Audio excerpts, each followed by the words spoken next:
नमस्कार, UP live देख रहे हैं आप और मैं हूं आपके साथ शिवम चतुर्वेदी। बुलेटिन की शुरुआत करते हैं। लखनऊ में राष्ट्रीय प्रेरणा स्थल का कल उद्घाटन होगा। आपको बता दें कि प्रधानमंत्री नरेंद्र मोदी कल उद्घाटन करेंगे और सुरक्षा के मद्देनजर 4300 पुलिसकर्मी तैनात किए गए हैं। वहीं 18 कंपनी पीएसी, 4 कंपनी आरएएफ तैनात किए गए हैं। वहीं रूफ टॉप कमांडो को भी तैनात किया गया है। तो लखनऊ में राष्ट्रीय प्रेरणा स्थल पर वहीं पीएम मोदी कल उसका उद्घाटन करेंगे और इस दौरान सुरक्षा के पुख्ता इंतजाम किए गए हैं। 4300 पुलिसकर्मी तैनात किए गए हैं, जिनमें 18 कंपनी पीएसी की है, 4 कंपनी आरएएफ तैनात किए गए हैं। वहीं रूफटॉप कमांडो को भी तैनात किया गया है। तो प्रधानमंत्री मोदी कल उद्घाटन करेंगे और सुरक्षा के मद्देनजर 4300 पुलिसकर्मी तैनात किए गए हैं।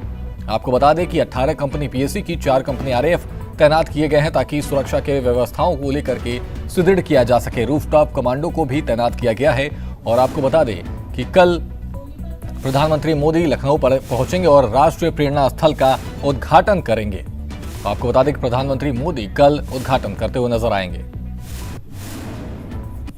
वहीं यूपी विधानसभा सत्र का आखिरी दिन आज जोरदार हंगामे के साथ शुरू हुआ। कई अहम मुद्दों पर हुई चर्चा। आपको बता दें कि विपक्ष ने उठाए कई मुद्दों पर सत्ता पक्ष ने दिए सवालों के जवाब। तो जोरदार हंगामे के साथ शुरू हुआ सत्र और इस दौरान विपक्ष ने सवाल उठाया और विपक्ष ने उठाए कई मुद्दों पर सत्ता पक्ष ने दिए सवालों के जवाब। तो विपक्ष ने उठाए कई मुद्दे और इस दौरान जवाब देते हुए सत्ता पक्ष नजर आया। सदन के सामने रखा है मान्यवर, उसके संबंध में जो हमारे पास सूचना है उसकी जानकारी देना जरूरी है। इससे जो आपने लैंड बताई, इस लैंड के 2 पार्ट हैं। एक तो 1092 खा है, एक 1092 का है।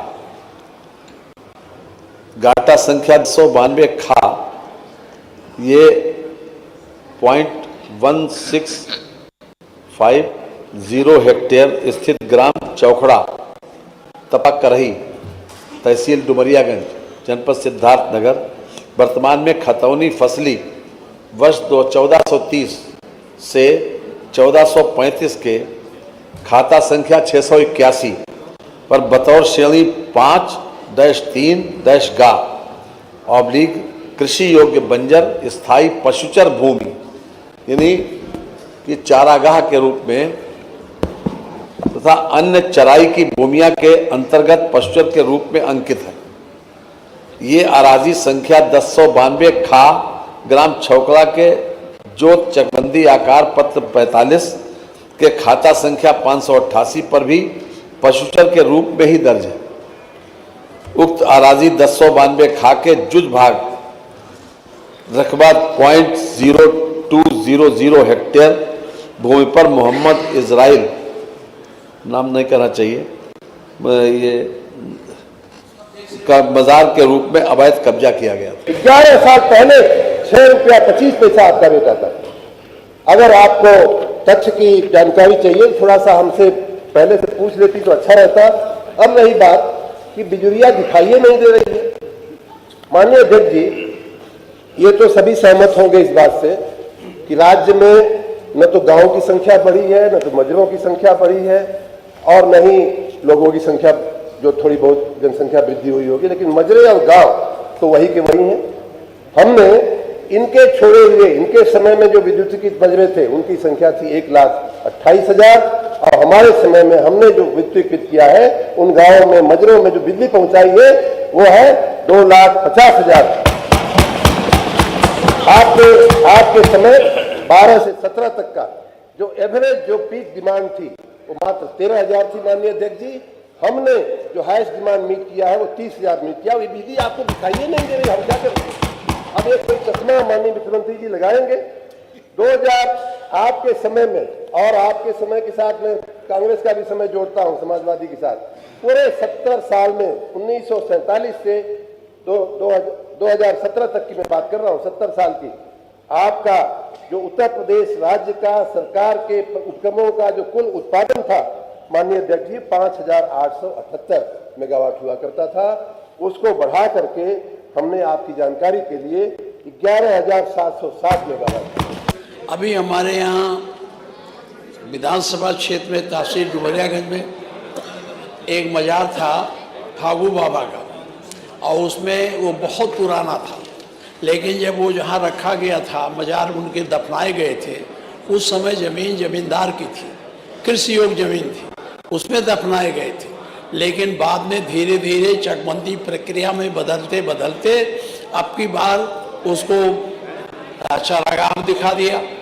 जब चरागाह दिखा दिया तो उसमें कुछ ज़मीन चरागाह के लिए निकाल करके डिग्री कॉलेज बना दिया, और 1 बीघा ज़मीन उनके लिए छोड़ा गया था, और उस पर उनका बना था मंडप टाइप कब्रिस्तान। और उसमें हमने, चूँकि हजारों लोग वहाँ जाते थे, बृहस्पतिवार के दिन हिंदू मुसलमान सभी जाते थे, और उनसे मन्नत मांगते थे, जो भी करते थे पूजा पाठ करते थे। मैंने वहाँ अपने विधायक से एक बड़ा बना दिया था घर, जिससे कि उसमें लोग बरसात में, जाड़े में बैठ जाए।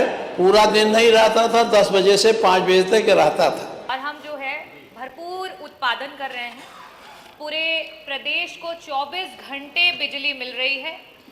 किसान के पास कहीं कोई कमी नहीं है, और चाहे वो ग्रामीण अंचल की जनता हो या वो शहरी अंचल की जनता हो, वो ना जाने क्यों, यहाँ तक कि मंत्री जी का कार्यकर्ता भी, जब भारतीय जनता पार्टी का कार्यकर्ता मंत्री जी से मिलने आता है, मंत्री जी को प्यार से माला पहनाता है, भारतीय जनता पार्टी का नारा लगाता है, और उसके बाद कान में कहता है कि मंत्री जी 14 घंटे से बिजली नहीं आई, तो मंत्री जी सारी बातों को भूल करके, भगवान का नारा लगवा करके अपने विभाग की बातों को दरकिनार कर देते हैं, और मंत्री जी का उत्तर आता है कि कोई कमी नहीं।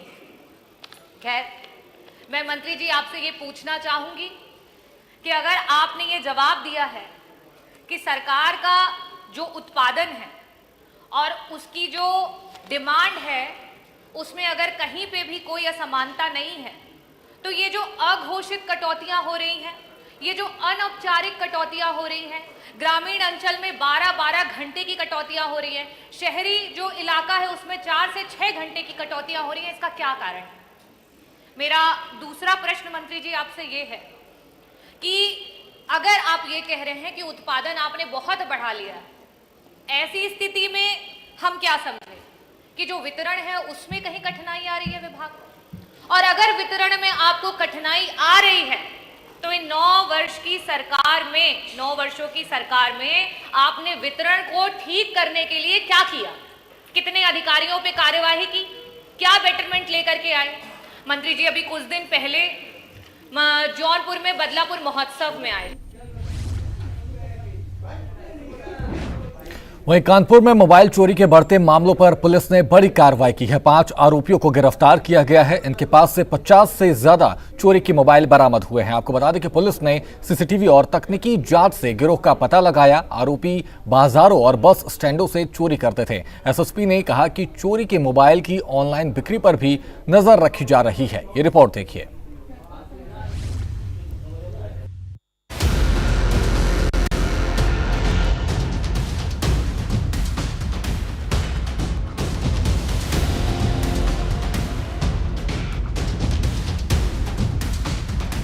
कानपुर पुलिस ने मोबाइल चोरी के एक बड़े गिरोह का भंडाफोड़ किया है। 5 आरोपियों को अलग अलग जगहों से पकड़ा गया है। इनके कब्जे से 50 से ज्यादा चोरी के मोबाइल फोन बरामद हुए हैं। आरोपी रेलवे स्टेशन, बस स्टैंड और भीड़भाड़ वाले बाजारों में जेब कटाई और झपटमारी करते थे।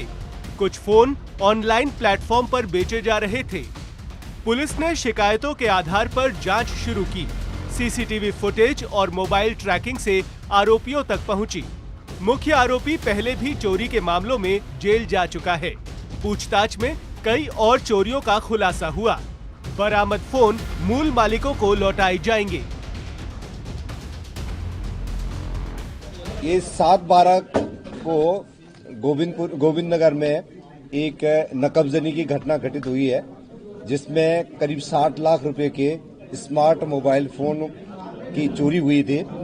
हमारी टीम द्वारा आप सारे 3 शहरों के सीसीटीवी फुटेज का स्टडी करी है, और कुछ होटलों से जो जानकारी मिली थी, इनका सारी सूचना एकत्रित करी है और इस गैंग को ट्रैक करने में कामयाब रहे हैं। इनकी लोकेशन घोड़ा सहन, चंपारण, मोतिहारी इनकी मिली है और ये गैंग पूरे भारतवर्ष में विभिन्न शहरों में घटना घटित करते रहे हैं और ये सामान की चोरी करके नेपाल में ले जाते थे बीरगंज में। हमारी टीम इनको लगातार 17 दिन तक वहां रही है और विभिन्न शहरों में खास करके पटना और मोतिहारी और नेपाल के बीरगंज में इनकी एक्टिविटी को मॉनिटर कर रही थी। हमारी टीम द्वारा इनके द्वारा जितने भी मोबाइल फोन चोरी की गई थी सारे के सारे मोबाइल फोन बरामद कर दिए हैं। इसमें 5 अभियुक्त गिरफ्तार हुए हैं और हमारी टीम के मनोबल बढ़ाने के लिए मेरे द्वारा 1 लाख रुपया तथा हमारी डीजीपी महोदय द्वारा भी 1 लाख रुपये का पुरस्कार दिया गया। इस गांव में, घोड़ा सहन गांव में काफी संख्या में 70-75 संख्या में गैंग के लोग विभिन्न कॉम्बिनेशन में ये टीमें बनाते हैं। इन्होंने मुंबई में, दिल्ली में और गाजियाबाद में, हरियाणा में, लखनऊ में, अयोध्या में इनके द्वारा विभिन्न घटनाएं कारित की गई हैं और वहां जब ये सामान चोरी के बड़े सामान चोरी करके ले जाते हैं और बॉर्डर पार करके नेपाल में बेचते हैं। इनके गांव की भी कुछ महिलाएं ट्रेन है। हमारी टीम जब वहां गई थी तो हमारी टीम पर भी वहां के स्थानीय लोगों के द्वारा हमला किया गया, परंतु हमारी टीम जो है सुरक्षित पूरा सामान बरामद कराने में कामयाब रही। पुलिस आयुक्त ने कहा है कि शहर में मोबाइल चोरी पर लगाम लगाने के लिए विशेष अभियान चल रहा है। संदिग्ध ऑनलाइन बिक्री पर नजर रखी जा रही है।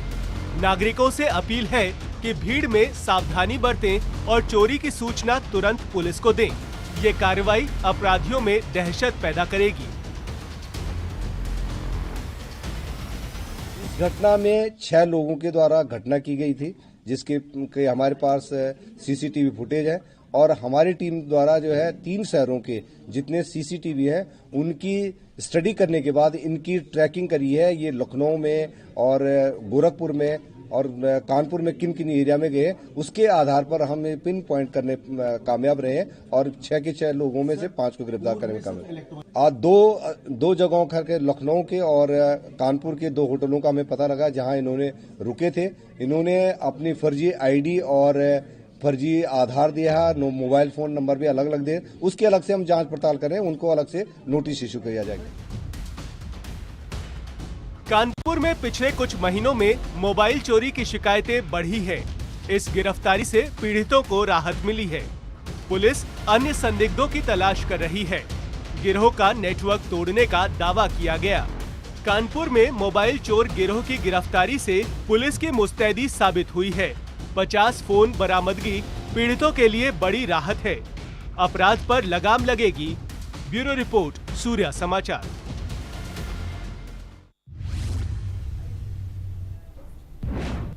वहीं वाराणसी में यूपी पुलिस का टॉर्च अभियान जोरों पर है। रोहिंग्या और बांग्लादेशी अवैध निवासियों के खिलाफ कार्रवाई जारी है। पुलिस ने कई संदिग्धों की पहचान की और सत्यापन तेज कर दिया है। कई जगह छापेमारी हुई, दस्तावेज जांच किए गए। एसएसपी ने कहा कि अवैध घुसपैठ पर जीरो टॉलरेंस है। अभियान से सुरक्षा मजबूत होगी। ये रिपोर्ट देखिए।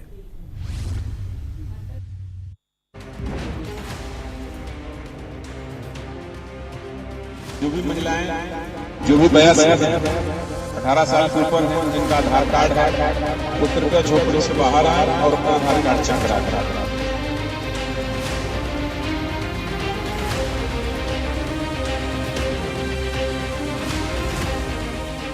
वाराणसी पुलिस ने टॉर्च अभियान के तहत रोहिंग्या और बांग्लादेशी अवैध निवासियों पर शिकंजा कसा है। शहर के विभिन्न इलाकों में टीमों ने छापे मारे, किराए के मकान, झुग्गी झोपड़ी और संदिग्ध ठिकानों पर दबिश दी। आधार कार्ड, वोटर आईडी।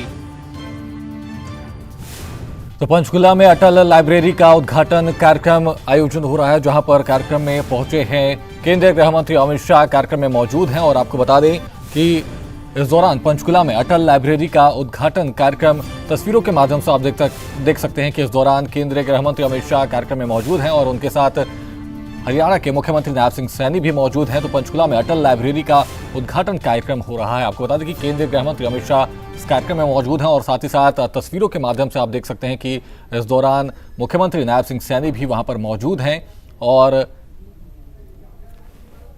पंचकुला में अटल लाइब्रेरी का उद्घाटन कार्यक्रम में शामिल होते हुए नजर आ रहे हैं। तो पंचकुला में अटल लाइब्रेरी का उद्घाटन कार्यक्रम हो रहा है, जहां पर मुख्यमंत्री नायब सिंह सैनी मौजूद हैं और साथ ही साथ केंद्रीय गृह मंत्री अमित शाह भी इस कार्यक्रम में शामिल होते हुए नजर आ रहे हैं। आपको बता दें कि इस दौरान उन्होंने लाइब्रेरी का अवलोकन किया और इस दौरान इससे पहले वे संबोधन करते हुए भी नजर आ रहे थे। आपको बता दें कि पंचकुला में अटल लाइब्रेरी का उद्घाटन कार्यक्रम जारी है, जहां पर मुख्यमंत्री नायब सिंह सैनी मौजूद हैं और तस्वीरों के माध्यम से आप देख सकते हैं कि केंद्रीय गृह मंत्री अमित शाह भी मौजूद हैं और इस दौरान वे लाइब्रेरी का अवलोकन करते हुए भी नजर आ रहे थे। तो आपको बता दें कि केंद्रीय गृह मंत्री अमित शाह कार्यक्रम में मौजूद हैं और पंचकुला में अटल लाइब्रेरी का उद्घाटन कार्यक्रम जारी है। आपको बता दें कि इस कार्यक्रम में केंद्रीय गृह मंत्री अमित शाह मौजूद हैं और हरियाणा के मुख्यमंत्री नायब सिंह सैनी भी तस्वीरों के माध्यम से आप देख सकते हैं कि वहां पर मौजूद हैं और इस दौरान अटल लाइब्रेरी का अवलोकन भी करते हुए नजर आए। तस्वीरों के माध्यम से आप देख सकते हैं कि अटल बिहारी वाजपेयी जी की तस्वीरें वहां पर दिखाई जा रही हैं और केंद्रीय गृह मंत्री अमित शाह कार्यक्रम में मौजूद हैं। संसद नीति और सार्वजनिक विमर्श से निरंतर जुड़े रहे। एक सांसद, मंत्री और प्रधानमंत्री के रूप में उन्होंने संस्थाओं के प्रति सम्मान, संवैधानिक मर्यादा और लोकतांत्रिक प्रक्रिया के प्रति प्रतिबद्धता का परिचय दिया। बदलते राजनीतिक संदर्भों के बीच उनका नेतृत्व पदों में परिवर्तन से नहीं बल्कि मूल्यों की निरंतरता से परिभाषित होता रहा। उनके लिए स्थिरता प्रभुत्व से नहीं सहयोग से आती थी। उनके नेतृत्व में गठबंधन राजनीति समझौते का नहीं समावेश का माध्यम बनी। वे मानते थे कि बहस लोकतंत्र के लिए आवश्यक है और शालीन मतभेद शासन को सुदृढ़ करते हैं। कदम मिलाकर चलना होगा, बाधाएं आती है आए, घृणे प्रलय की घोर घटाए, पांवों के नीचे अंगारे, सर पर बरसे यदि ज्वालाएं, निज हाथों से हंसते हंसते आग लगाकर चलना होगा, कदम मिलाकर चलना होगा। अटल जी नेतृत्व को इस विश्वास के साथ देखते थे कि सत्ता का प्रयोग उत्तरदायित्व के साथ होना चाहिए।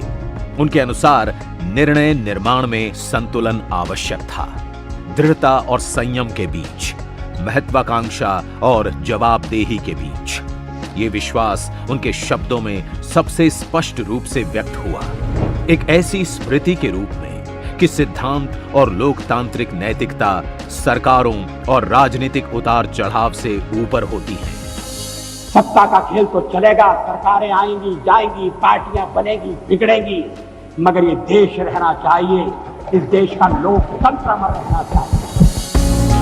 एकता में निहित न कि एक रूपता में उनका इंडिया फर्स्ट का दृष्टिकोण समावेशन पर आधारित था। उनके नेतृत्व में शासन ने स्थिरता, संस्थागत निरंतरता और दीर्घकालिक राष्ट्रीय हित पर बल दिया। आर्थिक सुधार, अवसंरचना विकास और रणनीतिक निर्णय निर्माण पारदर्शिता और सार्वजनिक विश्वास को प्राथमिकता देने वाले ढांचे के भीतर किए गए। शासन से परे अटल जी एक कवि और विचारक भी थे, जो मानते थे कि सार्वजनिक जीवन में मानवीय संवेदना बनी रहनी चाहिए। यही सिद्धांत उनकी विरासत को उनके जन्म दिवस पर मनाए जाने वाले सुशासन दिवस से जोड़ते हैं। ये दिवस कोई औपचारिक अनुष्ठान नहीं है, बल्कि इस स्मरण का अवसर है कि शासन केवल सत्ता का प्रयोग नहीं, बल्कि उत्तरदायित्व का निर्वहन है।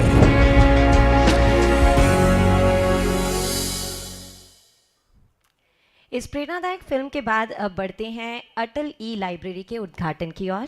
ग्रामीण युवाओं को डिजिटल संसाधनों से जोड़ने और प्रतियोगी परीक्षाओं की तैयारी के लिए एक बेहतर वातावरण देने हेतु हरियाणा सरकार राज्य के 250 स्थानों पर अटल ई लाइब्रेरी शुरू करने जा रही है।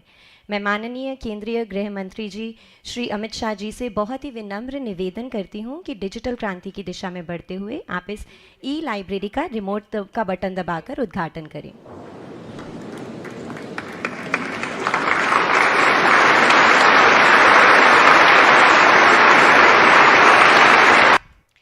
इसी क्रम में अब समय है एक विशेष साहित्य के लोकार्पण का। यह पुस्तक श्रद्धेय अटल बिहारी वाजपेयी जी के सुशासन और जन कल्याण की छोटी सी झलक को प्रस्तुत करती है। माननीय सभी अतिथिगणों से मेरा विनम्र निवेदन है कि आप सभी पुस्तक का विमोचन कर हमारा उत्साह बढ़ाएं। आप सभी से निवेदन है, कृपया मंच पर आएं।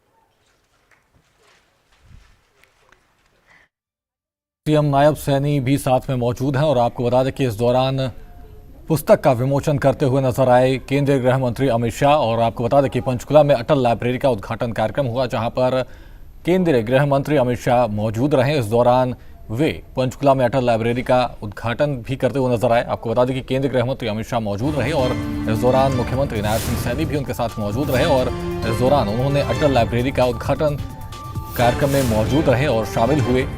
तो आपको बता दें कि केंद्रीय गृह मंत्री अमित शाह इस कार्यक्रम में मौजूद रहे और इस दौरान उन्होंने पुस्तक का विमोचन करते हुए भी नजर आए। आपको बता दें कि पंचकुला में अटल लाइब्रेरी उद्घाटन कार्यक्रम में शामिल हुए।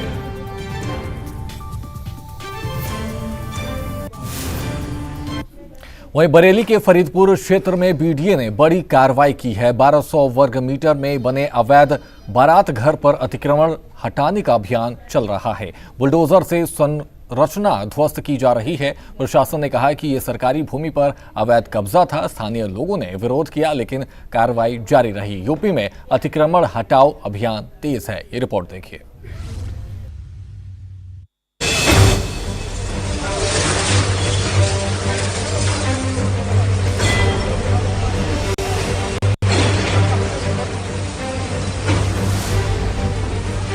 बरेली विकास प्राधिकरण ने फरीदपुर चौधरी में वाजिद बेग के बेग मैरिज होम पर ध्वस्तीकरण की कार्रवाई शुरू की।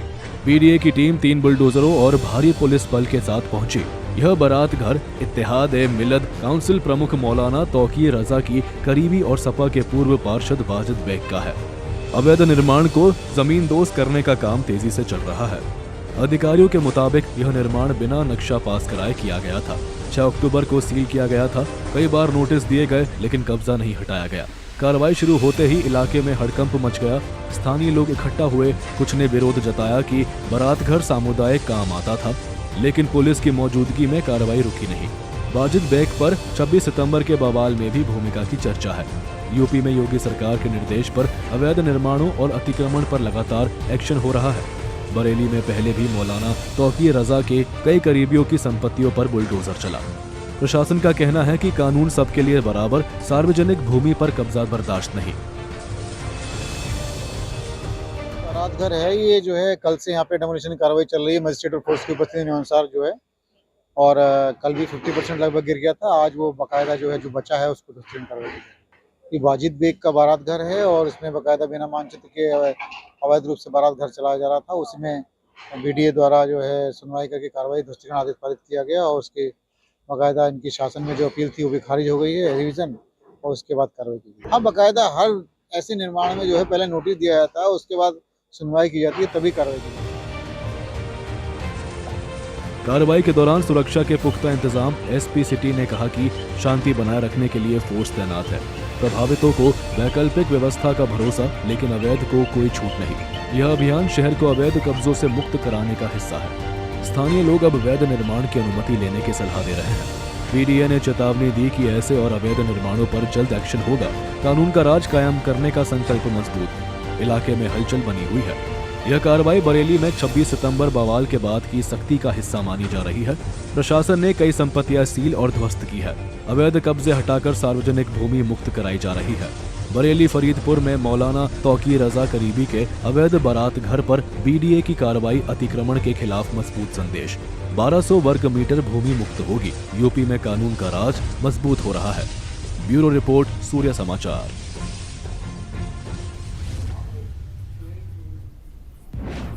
वहीं झज्जर में मंगलवार देर शाम भीषण सड़क हादसा हुआ। पशु चारे से भरे ट्रक के पलटने से कार दब गई। 5 लोगों की मौके पर ही मौत हो गई। 4 मृतक यूपी के और एक झज्जर का बताया जा रहा है। सीएम योगी ने घटना का संज्ञान लिया और पीड़ित परिवारों के प्रति संवेदना व्यक्त की। हादसा झज्जर के सिलानी गांव के पास रेवाड़ी बाईपास। ये रिपोर्ट दिखाएंगे, लेकिन उससे पहले एक ब्रेक।